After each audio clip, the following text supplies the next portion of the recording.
नमस्कार साथीहरू। हालै भएको नेपाल भर्सेस स्कटल्यान्ड एमा नेपालले नराम्रो हार बेहोरेको छ। पहिला टस जितेर नेपालले बलिङ चुज गरेको थियो। बलिङमा पनि त्यस्तो राम्रो प्रदर्शन देखिएन। सोमपाल कामीले 4 विकेट लिए, रिजन ढकालले 2 विकेट र ललित राजवंशीले जम्मा 1 विकेट लिएका थिए। र गुलसन कुमार झाले राम्रो इकोनोमी नभए पनि 1 विकेट लिएका थिए भने अरू बलरको खासै राम्रो प्रदर्शन देखिएन। खराब बलिङकै कारण 40 ओभरमै समेटिएको गेममा पनि 220 रन बनाएको थियो। बलिङ त चलेन, ब्याटिङ पनि खासै राम्रो हुन सकेन। कुशल भुर्तेल र अनिल कुमार शाह ओपनिङका लागि आएका थिए। कुशल भुर्तेल सदाका जस्तै खराब शट खेलेर 8 रनमै समेटिए।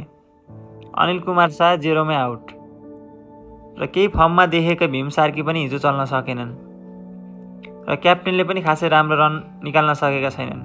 क्याप्टेनलाई के भइरहेको छ थाहा छैन। आरिफ शेखले भने केही राम्रो पारी खेलेर गएका छन्। उनले 56 बलमा 44 रन बनाएर आउट भए।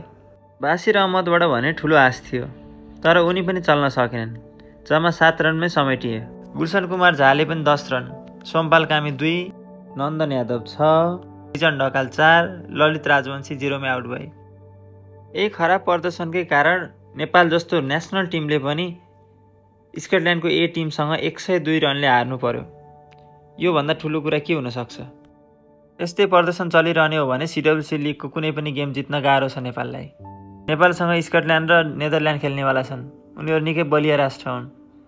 यदि यस्तै प्रदर्शन जारी राख्यो भने जित्न धेरै नै गाह्रो पर्छ। हुन त सन्दीप लामेछाने र दिपेन्द्र सिंहहरू टिममा थिएनन्। हुन त सन्दीप लामेछानेको पनि त्यस्तो राम्रो फर्म छैन, तर उनी आफैमा एउटा लेजेन्ड हुन्। आशा गरौँ उनको फर्म छिट्टै आउनेछ र सिडब्ल्युसी लिग 2 का गेमहरू सबै हामीले जित्नेछौँ। जित्नुपर्ने दबाब छ। खास गरी ओपनर चलेकै छैनन्। त्यही माथि क्याप्टेन पनि त्यति राम्रो प्रदर्शन छैन।